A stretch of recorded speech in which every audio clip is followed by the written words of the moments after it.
بے شک آپ اس شخص کو ڈر سنائیں من اتبع ذکر جو نصیحت کو مانے وخشی الرحمن بالغیب اور بن دیکھے رب کو مانے. یار جب کوئی دیکھ لے سامنے آنکھوں کے آ جائے تو پھر تو وہ فرعون نے بھی کہا تھا نا آمنت برب موسیٰ میں موسیٰ کے رب پر ایمان لایا ہوں.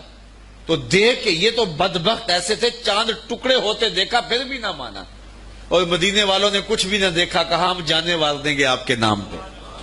تو کہا کہ محبوب وہ تیری راہیں تک رہے ہیں وہ تیرا انتظار کر رہے ہیں اور وہ بن دیکھے مان رہے ہیں. اللہ اکبر. الذین یؤمنون بالغیب بن دیکھے انڈٹھے جو سودے کرتے ہیں. بڑا معروف نام ہے بہلول کا. مجاذیب میں تھا. مجذوب وہ ہوتا ہے کہ تجلیات کے وفود سے جس کا چراغ عقل ٹوٹ جائے بجھ جائے جس کا شیشہ عقل ٹوٹ جائے اس کو مجذوب کہتے ہیں. لیکن اللہ کی قربت کے سائے میں وہ رہتا ہے. اقبال نے بھی کہا کہ نہ پوچھ ان خرقہ پوشوں کی ارادت ہو تو دیکھ ان کو ید بیضا لیے بیٹھے ہیں اپنی آستینوں میں تمنا درد دل کی ہو تو کر خدمت فقیروں کی نہیں ملتا یہ گوہر بادشاہوں کے خزینوں میں. رب اشعث اغبر مدفوع بالابواب لو اقسم علی اللہ لابر. بہت سارے لوگ کہ ان کے بال بکھرے ہوئے حالت پراگندہ تمہارے دروازے پہ ہیں تم دھکا دے دو بابا پرے چلا جا.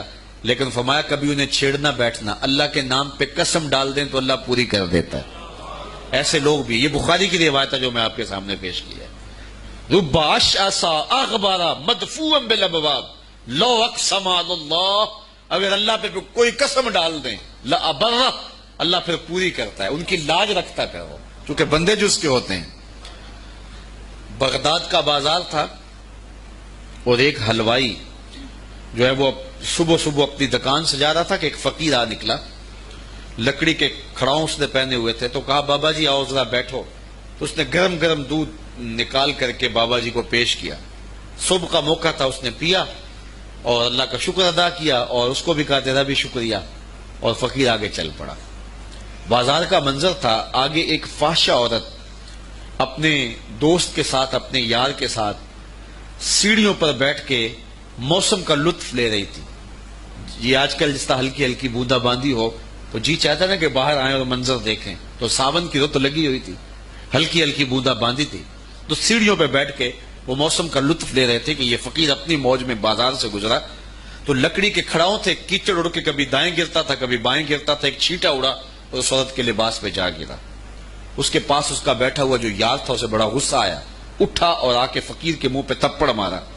فقیر بنے پھرتے ہو چلنے کی تمیز بھی نہیں ہے قیمتی لباس آیا کر دیا.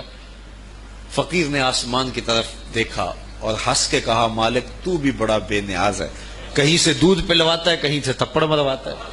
حضرت داتا گنج بخش علی حجویری کشف الماجوب میں لکھتے ہیں فقیر اتنی دیر تک فقیر نہیں بنتا جب تک خدا کی رضا پہ راضی نہیں ہو جاتا. بلیا لوکی تینو کافر کافر آکھن تو آہو آہو آکھ. جب تک یہ کیفیت نہیں ہو جاتی فقیر فقیر نہیں بنتا. کہا مالک تیری بھی عجیب شان ہے کہیں سے دودھ پلواتا ہے کہیں سے تھپڑ مرواتا ہے. یہ کہہ کے فقیر آگے چل پڑا. وہ عورت چھت پہ جانے لگی تو پاؤں پھسلا سیڑھی سے تو سر کے بل گری. چوٹ کوئی ایسی آئی کہ موقع پہ فوت ہو گئی. شور مچ گیا کہ فقیر نے کوئی بد دعا دی تھی آسمان سے منہ کر کے تو یہ قیمتی جان چلی گئی. فقیر ابھی بازار کے دوسرے کونے تک نہیں پہنچنے پائے تھے کہ پکڑ لیے گئے. لوگوں نے کہا فقیر بنے پھرتے ہو حوصلہ بھی نہیں رکھتے ہو. کیا ہوا میاں؟ کہا تم نے بد دعا دی اور عورت کی جان گئی. کہا بلّہ میں نے تو کوئی بد دعا دی تھی. کہا نہیں تیری بد دعا کا کیا دھرا ہے. لوگوں نے جو ہے وہ ضد کی کہ تو نے کوئی بد دعا دی تھی تب ایسا ہوا ہے. جب لوگوں نے ضد کی نا اس نے کہا اگر سچی بات پوچھتے ہو نا تو میں نے بد دعا کوئی نہیں دی. یہ اصل میں یاروں یاروں کی لڑائی ہے. کہا وہ کیا؟ کہا جب میں گزر رہا تھا تو میرے پاؤں سے چینٹا اڑا اس عورت کے لباس پہ پڑا تو اس کے یار کو غصہ آیا اس نے مجھے مارا پھر میرے یار کو بھی غصہ آ گیا. تو کہا رب اشعث اغبر مدفوع بالابواب لو اقسم علی اللہ لابر. اولاد کی تربیت ہمارے ذمہ لازم ہے اور اس تربیت کا بہترین ذریعہ ہماری اپنی تربیت ہے. اولادیں ہماری گفتگو کو تھوڑا ہمارے عمل کو زیادہ قبول کرتے ہیں. آج لوگ ہمارے پاس آتے ہیں جی ہمارا بچہ نماز نہیں پڑھتا. چلو ہم نہیں پڑھتے یہ تو پڑھے. تو میں کہتا ہوں یہ کیوں پڑھے؟ جب تم مصلی بچھاؤ گے تو یہ بھی بچھائے گا. تو ہم نے اپنے عمل سے اپنی اولاد کو جو ہے وہ سیدھا کرنا ہے اور ان کو درست راستے پہ لانا ہے. بالخصوص بچے جب چھوٹے ہوتے ہیں اس وقت وہ ماں باپ کی بات کو غور سے سنتے ہیں. انہیں ماں باپ سے بہت زیادہ محتاجی ہوتی ہے، ضرورت مند ہوتے ہیں اور ماں باپ کی عادات کو کاپی کرتے ہیں. اور عموماً ہم بچوں کو اس عمر میں توجہ نہیں دیتے. 4 سال سے لے کر کے 8-9 سال تک کی عمر کا بچہ انتہائی توجہ کا مستحق ہے کہ ماں بھی توجہ دے، باپ بھی توجہ دے. اس کے بعد پھر آہستہ آہستہ وہ مانوس ہونے لگتا ہے اپنے دوستوں سے، اور بالخصوص 12-13 سال کے بعد وہ مانوس ہو جاتا ہے اپنے دوستوں سے. پھر اس نے جو سیکھنا ہے وہ دوستوں سے سیکھتا ہے. اگر دوست اچھے ہوں گے وہ اچھائیاں سیکھ جائے گا، اگر دوست برے ہوں گے تو وہ برائیاں سیکھ جائے گا. اس وقت ہم پریشان ہوتے ہیں کہ ہماری اولاد ہمارے پاس بیٹھتی نہیں ہے. اصل اس کی اب بیٹھنے کی عمر نہیں رہی، چونکہ وہ تمہارے ہم عمر نہیں ہے کہ تمہارے ساتھ بیٹھیں، اور اب وہ بچے بھی نہیں رہے تو وہ اپنی ہم عمر نسل کو تلاش کریں گے. اس وقت ہم اگر اولاد کو کھینچیں گے تو وہ ہمارے پاس نہیں آئے گی. وقت جو تھا وہ ہم نے ضائع کر دیا. لیکن ہمیں پھر بھی اس دور میں اولاد سے غافل نہیں ہونا چاہیے. ہمیں ایک تو کوشش کرنی چاہیے کہ اچھے لوگوں کی دوستی ان بچوں کے ساتھ جو ہے وہ پیدا کرنے کی کوشش کریں. المرء علی دین خلیلہ فلینظر احدکم من یخالل. رسول اللہ صلی اللہ علیہ وسلم نے ارشاد فرمایا ہر شخص اپنے دوست کے دین پہ ہوتا ہے، تو جب وہ دوستی لگانے لگے تو دیکھے کہ وہ دوستی کس سے لگا رہا ہے. تو جب یہ عمر بچوں کی پہنچ جائے تو اس وقت یہ خیال کیا جائے. اور حضرت سیدنا علی المرتضیٰ رضی اللہ تعالی عنہ نے فرمایا کہ 15 سال سے لے کر کے 20 سال تک کی عمر انتہائی اہم عمر ہے، اور اس عمر میں ہی نظریات بنتے ہیں اور خیالات پختہ ہوتے ہیں. تو جس نے اس عمر کو سنبھال لیا اس نے اپنی زندگی سنوار لی، اور جس کی یہ عمر بگڑ گئی اس کا سب کچھ بگڑ گیا. اس وقت میرے خیال کے مطابق 15 سے 20 سال تک کی اس عمر کو دوست بھی نہیں اتنا بگاڑ سکتے، معاشرہ بھی اتنا نہیں بگاڑ سکتا. اس عمر کو اس وقت سب سے زیادہ جو چیز بگاڑ رہی ہے وہ ہمارا سوشل میڈیا ہے، ہمارا الیکٹرانک میڈیا ہے، اور یہ موبائل جو ہر بچے کے ہاتھ میں آ گیا ہے. تو کم از کم 15 سال سے لے کر 20 سال تک کی عمر کے بچوں کو آپ موبائل لے کر نہ دیں، اور انتہائی ضرورت پر ان کو استعمال کرنے کی اجازت دیں.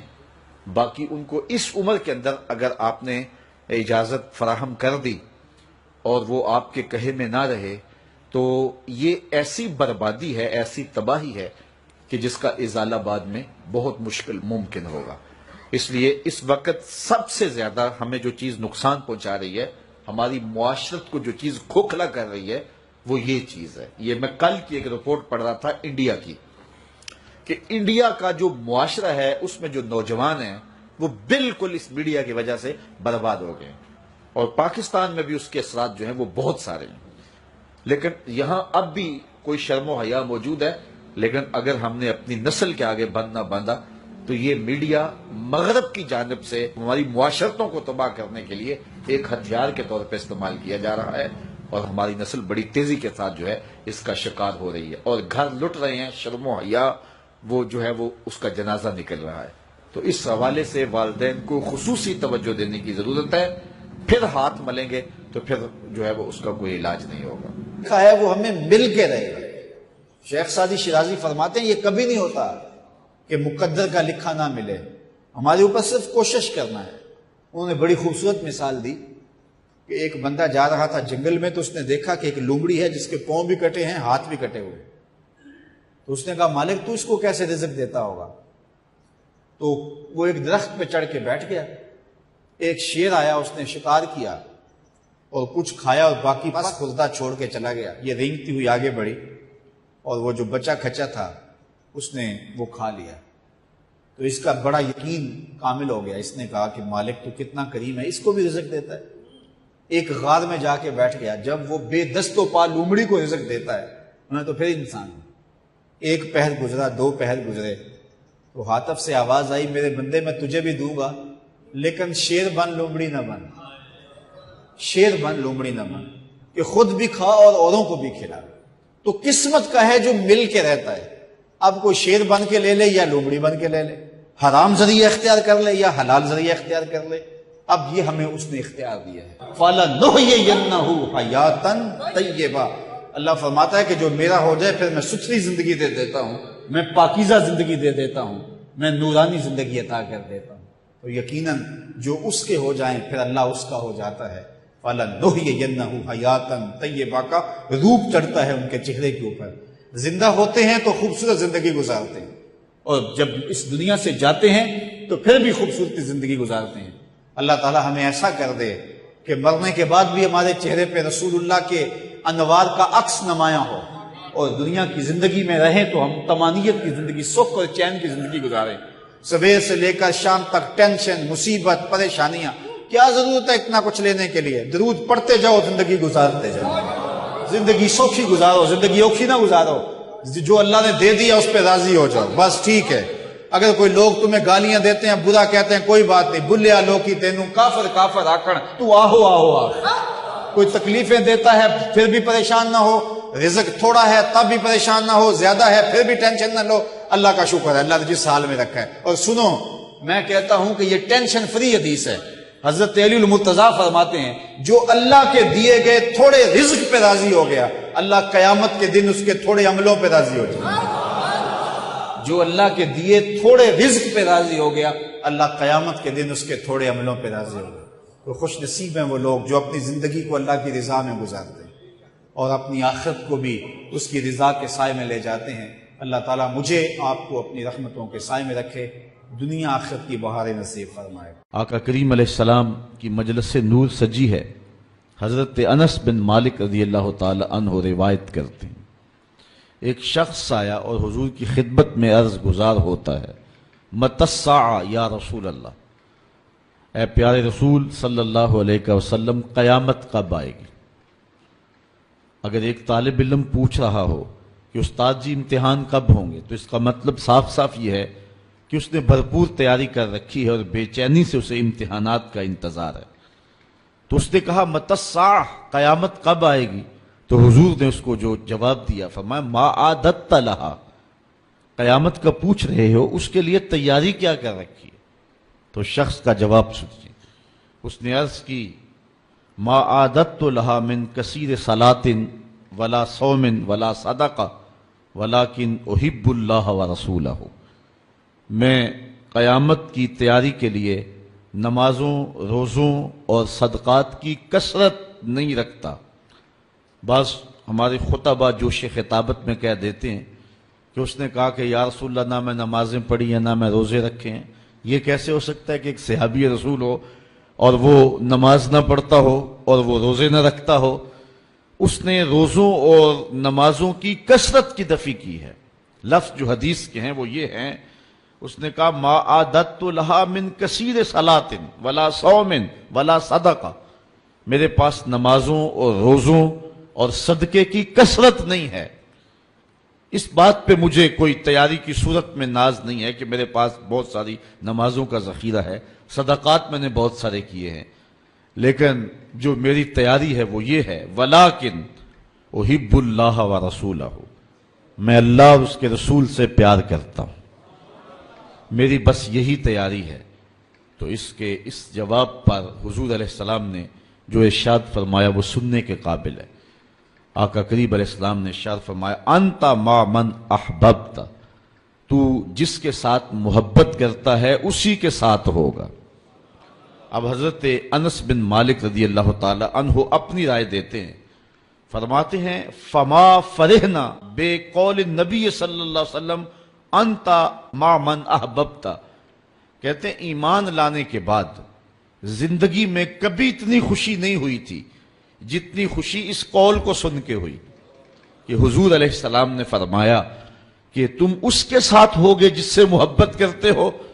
تو حضرت انس رضی اللہ تعالی عنہ مزید فرماتے ہیں انا احب النبی و ابا بکر و عمر و ارجو ان اکون بحبی ایاہم و ان لم اعمل بمثل اعمالہم، کہتے ہیں میں اللہ کے رسول سے پیار کرتا ہوں، میں حضرت ابو بکر سے پیار کرتا ہوں، میں حضرت عمر سے پیار کرتا ہوں، اور ان کی محبت کی وجہ سے میری خوش نصیبی کہ میں ان لوگوں کے ساتھ ہوں گا اگرچہ میرے اعمال ان کے اعمال جیسے نہیں ہیں، لیکن حضور کا یہ فرمان تو جس سے پیار کرتا ہے اس کے ساتھ ہوگا۔